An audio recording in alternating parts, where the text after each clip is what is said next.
안녕하세요. 복일교회 이명기 목사입니다. 오늘은 잠언 18장 묵상입니다. 오늘날 많은 사람들이 바른 교훈, 바른 말을 듣기 싫어하고 그릇된 교훈과 가르침에 더 귀가 솔깃해합니다. 그래서 참 지혜의 말에서 멀어지게 하고 결국 개인뿐만 아니라 사회와 국가의 운명까지 파멸에 이르게 합니다. 임진왜란은 선조 임금 때 일어났던 전란입니다. 조정에서는 전란이 일어나기 수년 전에 황윤길과 김성희를 통신사로 보내어 정세를 살피게 하였습니다.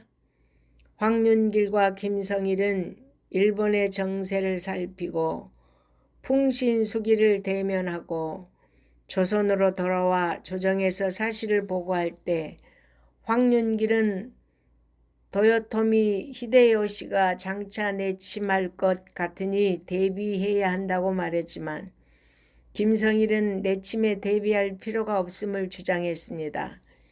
이는 당시 서인에 속했던 김성일이 동인 황윤길 주장에 무조건 반대해서 빚어진 일이었습니다. 결국 김성일의 주장이 받아들여져 임진왜란이 일어나 전 국토가 왜구에게 짓밟히고 학살로 피바다가 되었습니다. 오늘날도 보십시오. 정당들이 자기 자신의 이기적인 목적을 위해 옳은 의견들을 묵살하고 반대를 위한 반대를 일삼으며 거짓된 중상모략이 얼마나 많습니까? 너무나 가슴 아픈 일입니다. 그러나 악을 행하는 자들은 필경 부끄러움과 수치를 당하게 될 것입니다. 하나님의 심판 앞에 우리의 인생에 행한 바가 낱낱이 드러나게 됨을 잊지 마시기 바랍니다. 솔로몬은 미련한 자의 입술에서 나오는 악한 말이 다툼을 일으켜 꺼지지 않는 불처럼 타올라 사람들 사이를 이간시켜 싸우고 다투게 하여 결국 파멸을 초래한다고 말합니다. 죽고 사는 것이 우리 혀에 달렸다는 것을 잊지 말고 혀를 잘 사용하여 축복받기를 바랍니다. 또한 의인은 여호와 이름이 견고한 망대가 되고 안전한 피난처가 된다고 여기지만 부자는 재산이 요새가 되고 높은 성벽이 된다고 여긴다는 것입니다. 하나님이 나를 지켜주는 망대와 피난처로 삼는 자는 그의 고백대로 하나님의 보호 속에서 안전하지만 물질을 요새로 삼는 어리석은 자는 결단코 재물이 그를 지켜주지 못함을 분명히 보게 될 것입니다. 그렇다면 여러분은 과연 어느 편에 서 있습니까? 하나님만이 나의 망대와 피난처로 삼는 지혜로운 성도가 되시기를 바랍니다. 솔로몬은 교만에는 재난이 따르고 겸손에는 영광이 따른다고 말씀합니다. 예수님처럼 겸손합시다. 하나님은 겸손한 자를 축복하십니다. 또 듣지도 않고 대답하는 것은 수모를 당한다고 말씀합니다.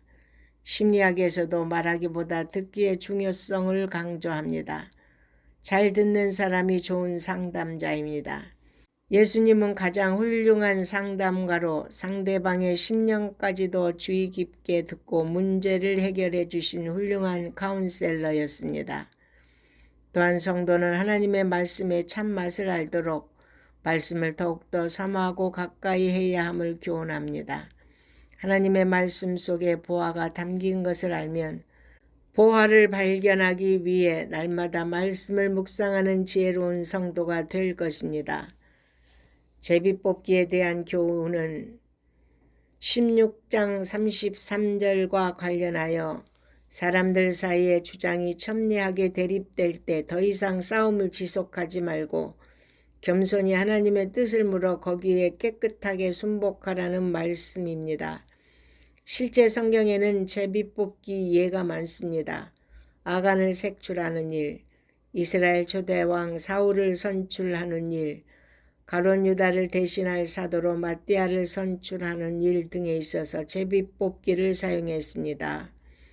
또 입에서 나오는 열매로 배가 부르게 될 것이라는 말씀은 콩을 심으면 콩이 나고 팥을 심으면 팥이 난다는 속담처럼 말하는 대로 결과가 나타난다는 의미입니다. 그러므로 우리 혀를 얼마나 잘 사용해야 하는지를 깨닫게 해줍니다.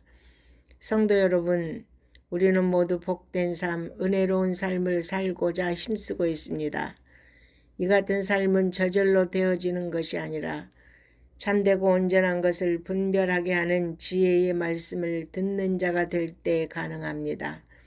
지혜의 말씀이 우리 심령에 가득하여 참 지혜자의 삶을 살 수 있기를 바랍니다. 아멘.